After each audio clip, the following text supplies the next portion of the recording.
Olá meus amigos, sejam muito bem-vindos ao canal do Quero Apostar, eu sou o Tiquinho e vou passar para vocês hoje as dicas da Sul-Americana, Libertadores e também da Supercopa da UEFA, PSG e Tottenham. PSG é tão favorito assim?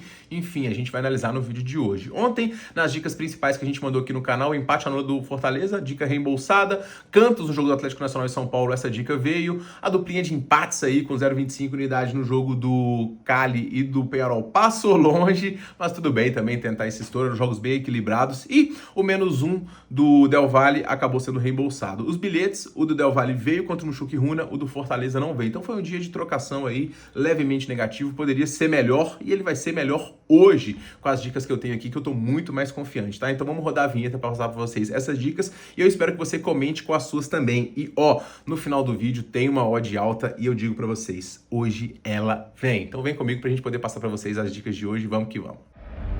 A melhor estratégia para entrar em campo é ter visão de jogo. Mas com tantas opções de bets, fica difícil escolher a melhor.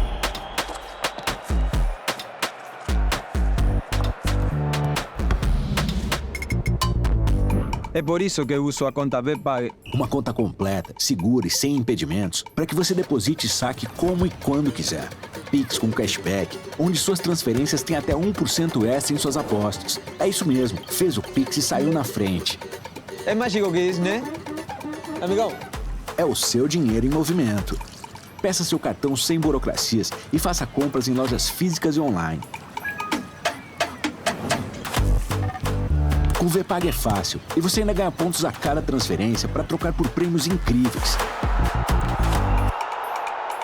Vem pra Betpague, a conta digital do apostador.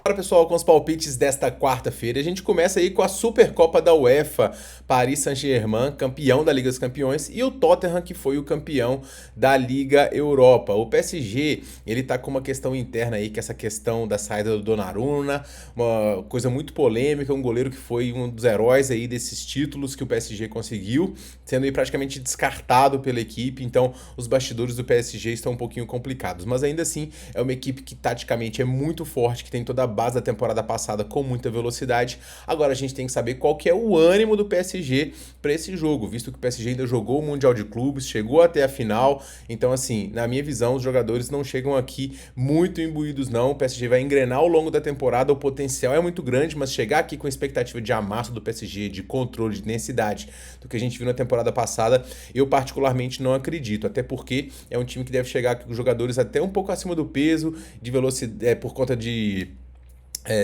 das férias, de tirar um pouquinho o pé mesmo, descansar, então até retomar tudo demora um pouquinho, tá? Então eu tô sim com o pezinho atrás em relação a esse PSG, mas óbvio que se quiser consegue entupir praticamente qualquer equipe. Do outro lado a gente tem o Tottenham, que é uma equipe que conseguiu fazer um bom campeonato na Liga Europa, na Premier League foi uma das grandes decepções e agora tá se remodulando para a próxima temporada, contratou bons jogadores, chega forte para essa partida e que tem já um ritmo competitivo um pouco mais forte, fazendo alguns amistosos aqui como a gente tá vendo, e acabou de ser entupido aqui pelo Bayern no dia 7, mas ainda assim é um projeto, né, e um time que tem bastante potencial. Esses jogos, eles valem muito mais para a equipe que é tida como inferior do que para a equipe que tem obrigação de ganhar.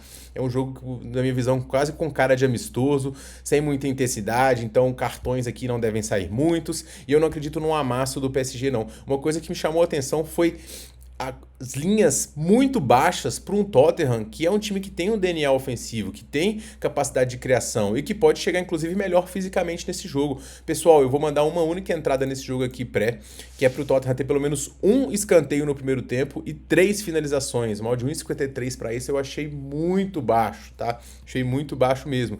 E vou recomendar para vocês outras dicas em relação a desarmes, finalizações e até coisas para lado do PSG. Eu vou esperar um pouquinho mais a escalação, então eu peço para você entrar no meu grupo gratuito lá no primeiro comentário fixado para eu poder passar essas dicas para vocês, beleza, pessoal? De resto, expectativa grande do confronto, mas é um confronto que eu particularmente não vou colocar muito dinheiro não, só se ao vivo aqui surgir uma grande oportunidade pré, eu não enxergo nada, a incerteza aqui para mim, ela é muito maior do que a certeza por ser o primeiro jogo de temporada desses dois times, ok?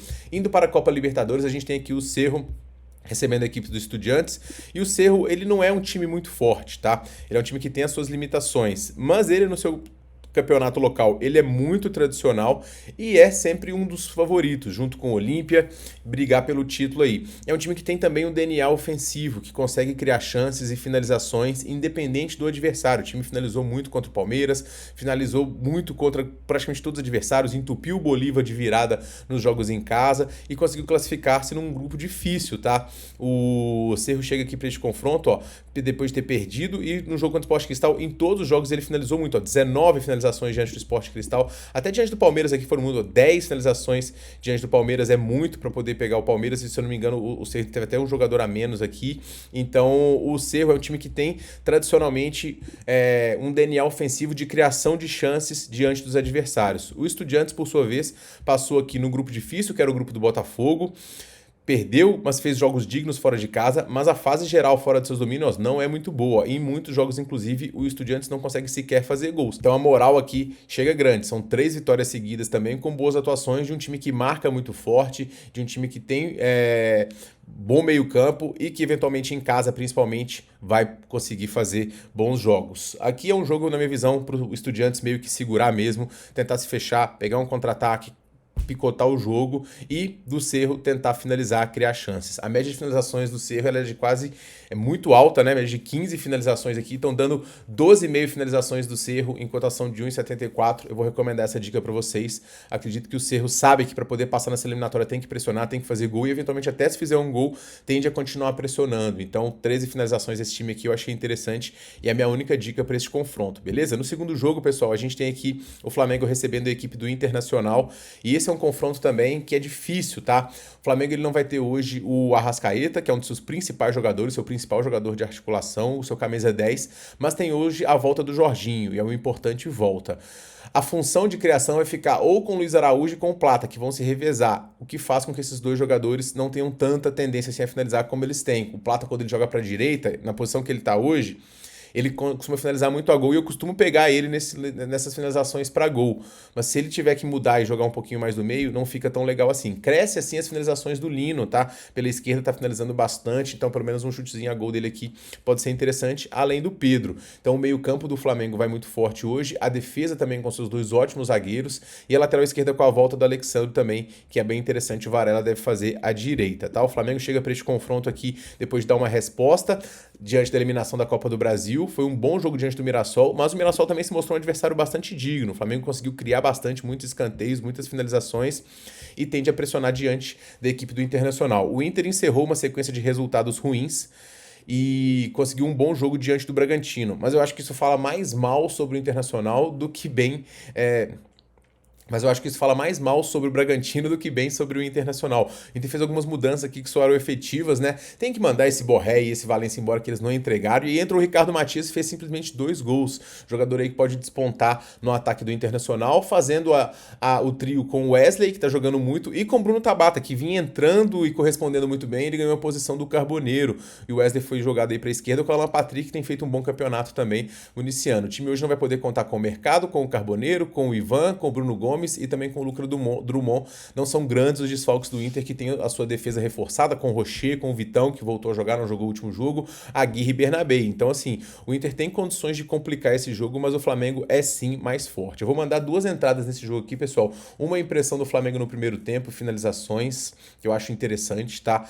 Outra entrada que eu achei interessante aqui é para ambos tomarem pelo menos 2 cartões, cotação de 1,60, que acho interessante também, confronto de Libertadores, jogo pegado, marcação pesada, jogo de ida mesmo, então achei interessante essa dica também. E para poder finalizar, vou pegar o Flamengo ao vivo aqui diante do Internacional, em 1,80 ou mais, esse Flamengo consegue fazer valer aqui em longo prazo, né, a quantidade de greens e hedges. O Flamengo 6 de 10 aqui, o Flamengo ganha para poder valer essa entrada no Flamengo ao vivo aqui. Eventualmente, dupla chance sair atrás, eu gosto das chances do Flamengo nesse jogo aqui diante do Inter, tá? Mas é um jogo difícil, não vejo uma larga margem não, mas também não confio nesse Inter fora de casa. O Inter que faz algumas partidas muito ruins, que quando precisa do resultado não consegue criar. Foi assim diante do Fluminense aqui mesmo, partida muito ruim. Agora tem algumas partidas boas aqui do Inter, então o confronto é um pouquinho mais apertado do que essa odd de 1,50. Indo para a Sul-Americana, pessoal, a expectativa é de pressão do Bolívar como de praxe e as casas estão com tanto receio que nem abriram o mercado de cantos ainda. Vamos ficar atento porque o bilhetinho com topo de canto e topo de finalização aí naquela odd alta. Vai ser interessante, assim que abrir, se abrir eu vou mandar lá no meu grupo, tá?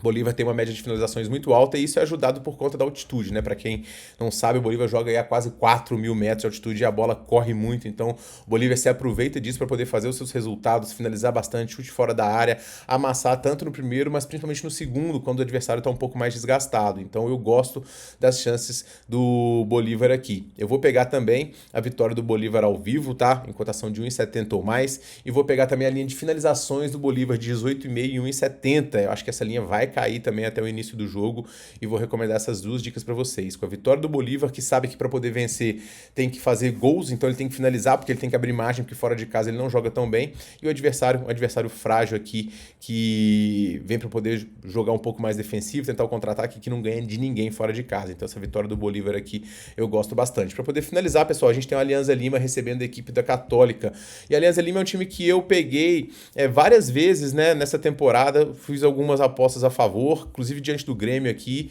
e ganhei algumas, porque é um time que ele é técnico, que ele é interessante, que embora ele tenha alguns jogadores veteranos, ele consegue render um bom futebol, consegue criar chances, e ele só é atrapalhado muitas vezes pelas expulsões que ele mesmo acaba tendo. O time na Libertadores fez uma campanha digna, mas acabou caindo no grupo difícil, deu umas vaciladas também, e acabou sendo eliminado. Agora vai enfrentar a Católica, que avançou num grupo que não era dos mais simples, que tinha Defensa e Justiça, que tinha Cerro Largo, mas é um time de um futebol aqui equatoriano, e que tem sim as suas limitações. É um time que, obviamente, tem alguns jogadores técnicos aqui, mas é um tipo de futebol que particularmente não me agrada muito aqui. Eu gosto das chances de finalização do Alianza Lima, que tem uma média alta de finalizações, tá? A média geral de finalizações do Alianza Lima, ó, tá aqui em 16 chutes, é muito alto isso, e o adversário sofrendo muitos chutes também. Então, finalizações do Alianza Lima e até mesmo escanteios aqui desse time, ó, é uma linha interessante, média de 6 cantos. Então, finalizações e cantos do Alianza Lima eu gosto nesse jogo, tá? E para o mercado principal, menos 0,25 do Alianza Lima ao vivo, eu gosto também das chances. Beleza, pessoal? Então, esses são os meus palpites para o jogo de hoje. Eu vou deixar para vocês as dicas de finalizações lá no meu grupo gratuito. Por quê? Porque depende muito das escalações do time. Então eu tô mandando muita dica aqui que o jogador acaba não jogando. Ontem a gente até pegou duas finalizações do Prior aqui que foi interessante, mais uma vez as 2,60, mas a gente não conseguiu pegar outras por conta de falta de escalação. Então vamos confirmar, eu mando lá no meu grupo gratuito o link para você participar, está no primeiro comentário fixado. Beleza, pessoal? Então a gente se vê aí muito em breve no próximo vídeo. Forte abraço para todo mundo e boas apostas!